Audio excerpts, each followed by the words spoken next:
What's up, guys? Jared here, back with another episode of Minding My Money Mondays, a common sense talk about money matters.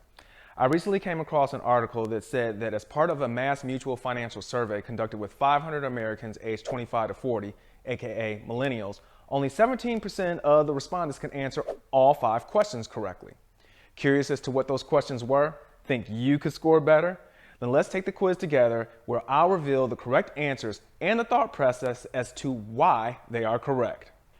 When deciding how to invest your money, which of the following is least important to know? A, the expected rate of return on your investment. B, when you will need to use the money. C, whether or not deposits can be made online. Or D, how risky the investment is. The correct answer? That would be C, whether or not deposits can be made online. And it looks like only 51% of the people answered this correctly. If I were looking at an investment, the first thing I'm going to look at is when I need my money back. After that, I will look at how risky the investment is, and then what's the anticipated rate of return.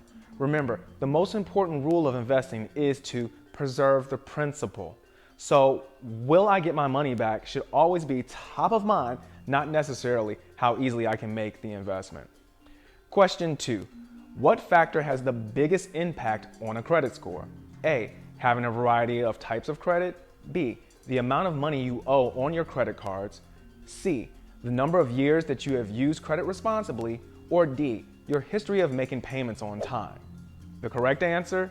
D, your history of making payments on time. And 52% of the survey respondents answered this question correctly. There are many things that go into calculating one's credit score.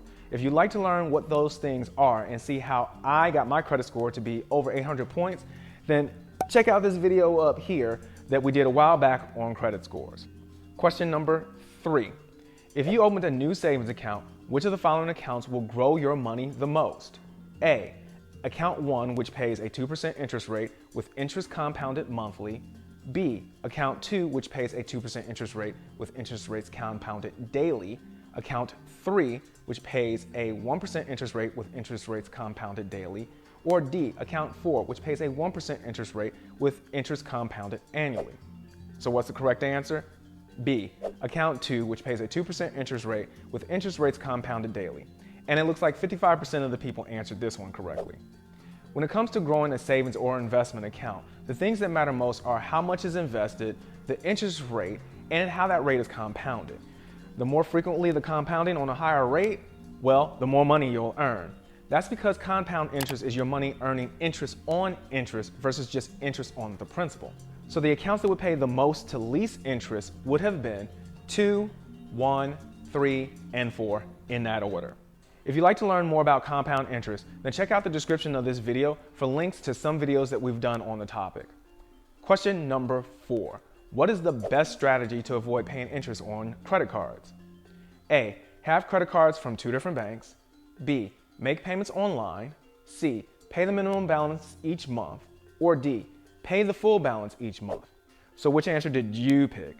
Well, if you answered D, then you'd be correct, along with 78% of those who took the survey. If you have 2 credit cards and one was offering a 0 interest promotion or balance transfer, then that would be a good way to avoid interest.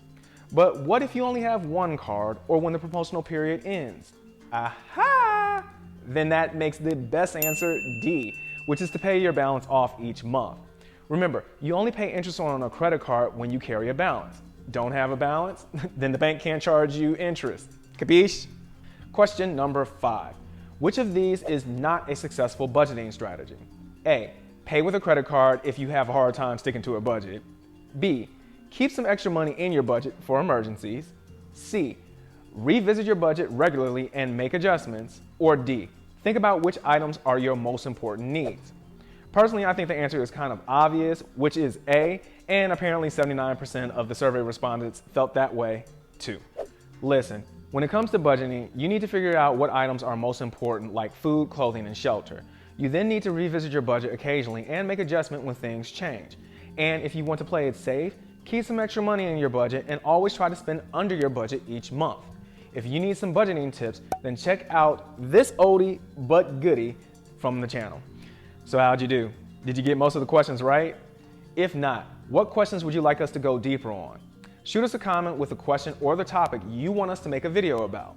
Or you can send us an email via the address in the description of this video if you want to remain anonymous.